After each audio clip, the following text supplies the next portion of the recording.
మనం పల్లవి ప్రశాంత్ వాళ్ళ మదర్తో ఉన్నాము. అమ్మ నమస్తే. అమ్మ నమస్తే బిడ్డ. అమ్మ నాకు చిన్న డౌట్, పల్లవి అనేది ఒక అమ్మాయి పేరు కదా, ప్రశాంత్కి పెట్టాలని ఎందుకు అనిపించింది? అప్పుడు మేము తిరుపతికి పోయినాం, మాకు ఫస్ట్ బిడ్డ పుట్టింది. ఆ తిరుపతి పోయినప్పుడు 5 నెలలు కడుపులు ఉన్నాడు. అక్కడ పల్లవిరాజు ఉన్నాడు. పల్లవిరాజు ఉంటే కొడుకు పుడితే పల్లవి ప్రశాంత్ పెట్టుకుంటా అని మొక్కుకున్నాడు.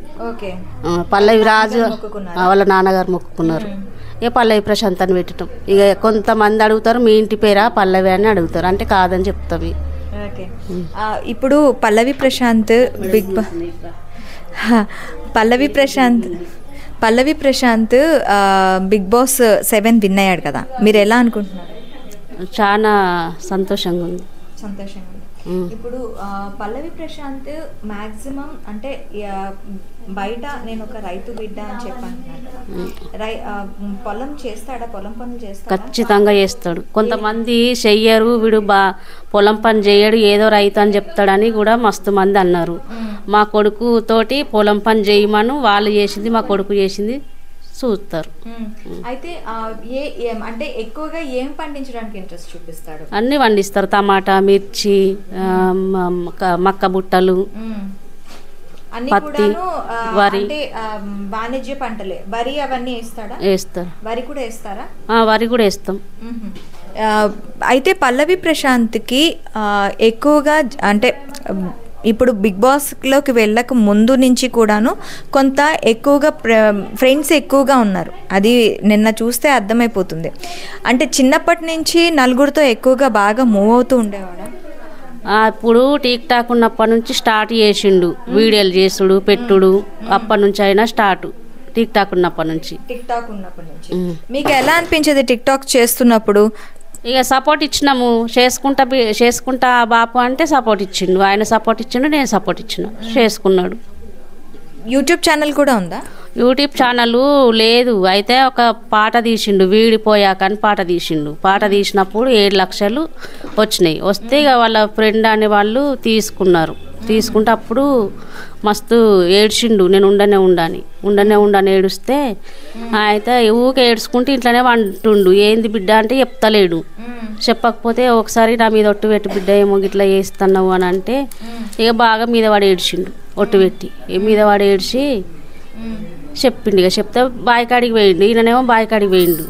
వచ్చే వరకు ఏడుచుకుంటా కూర్చుంటే గిట్లా ఏమైంది అంటే వాడు తింటలేడు, గిట్లా అయింది అనగానే ఇక అమ్మనే మళ్ళీ తను బాయికాడికి పోయిండు. బాయికాడికి పోగానే ఈయన పొమ్మంటే పోయిండు. పోయేసరికి మందు డబ్బు ఇప్పుకొని కూర్చున్నాడు ఇక తాగుతాను.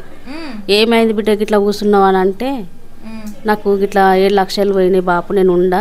అప్పుడు మా బిడ్డ కూడా ఇక్కడనే ఉంది, వంటలు చేసినాము, తినలే కూడా మేము కూడా వాళ్ళ కొండి పెట్టుకుంటా. ఇక సాంగ్ తీసినప్పుడు గాలి దుమారం అన్నీ వచ్చినాయి, స్తంభాలు కూడా ఇరిగిపోయినాయి. వెళ్తిరికి ఒక డిజిలీ క్యాన్ కూడా అయిపోయింది, డిజిలీ మంట పెట్టదు అందుకు.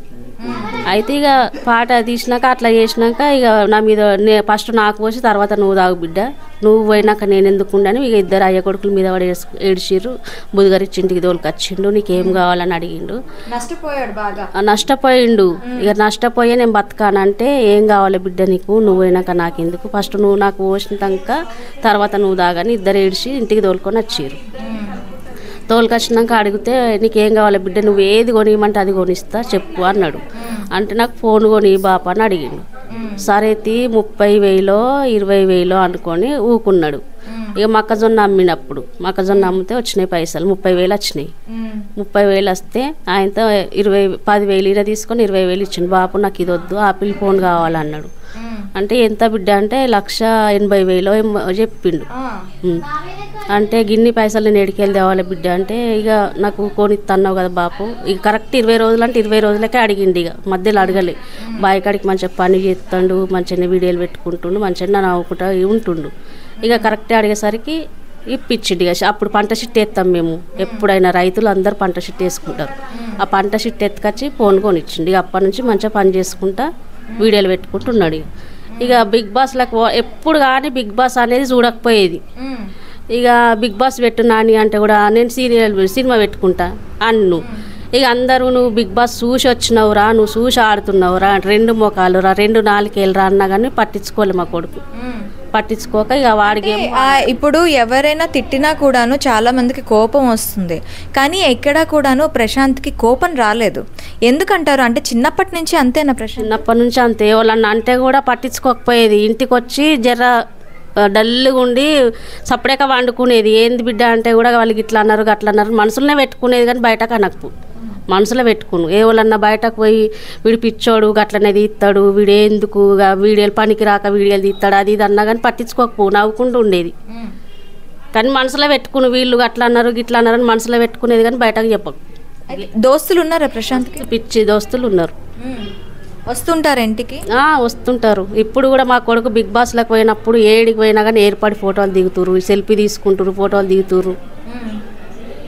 ఇప్పుడు ప్రశాంత్ అంటే బిగ్ బాస్కి వెళ్ళక ముందు వాళ్ళ ప్రశాంత్ వాళ్ళ అమ్మ ఒకలా ఉండేవారు. ఇప్పుడు ప్రశాంత్ వాళ్ళ అమ్మకి ఒక ఊర్లో ఒక గౌరవం ఉంది. బిగ్ బాస్కి వెళ్ళిండు, మంచి టైటిల్కి తెచ్చిండు, వాళ్ళ అమ్మకి మంచి పేరు ఇచ్చిండు అని ఒక ఇది ఉంది.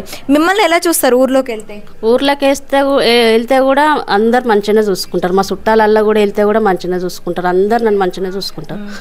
ఎలా అనిపిస్తుంది? ఇంత పెద్ద పేరు మీకు తీసుకొచ్చి పెట్టాడు కదా, మీకు ఎట్లా అనిపిస్తుంది? అంటే ఆ రోజు కొంచెం తేడా అయినా కూడాను చచ్చిపోయేటుండే నా కొడుకు అని చెప్పి అంటున్నారు. అలాగా అలా ఇది కూడాను ఆపేసి ఇప్పుడు నలుగురిలో ఒక పేరు తెచ్చుకున్నాడు. మీకు ఎట్లా అనిపిస్తుంది? చాలా హ్యాపీగా ఉంది, చాలా మంచిగా ఉంది. థ్యాంక్ యూ అమ్మా, థ్యాంక్ యూ వెరీ మచ్. మళ్ళీ శివాజీ అన్న కూడా సపోర్ట్ ఫస్ట్ నుంచి అయినా కానీ శివాజీ అన్న సపోర్ట్ ఉన్నాడు నా కొడుకు. శివాజీ యావరు బాగా సపోర్ట్ ఉంటారు. శివాజీ యావరు వాళ్ళకి ఏం చెప్తారు మీరు చెప్పాలనుకుంటే? వాళ్ళకి అందరికీ ధన్యవాదాలు చెప్తున్నా. అందరు ఓట్లేసి గెలిపించినందుకు ధన్యవాదాలు చెప్తున్నా.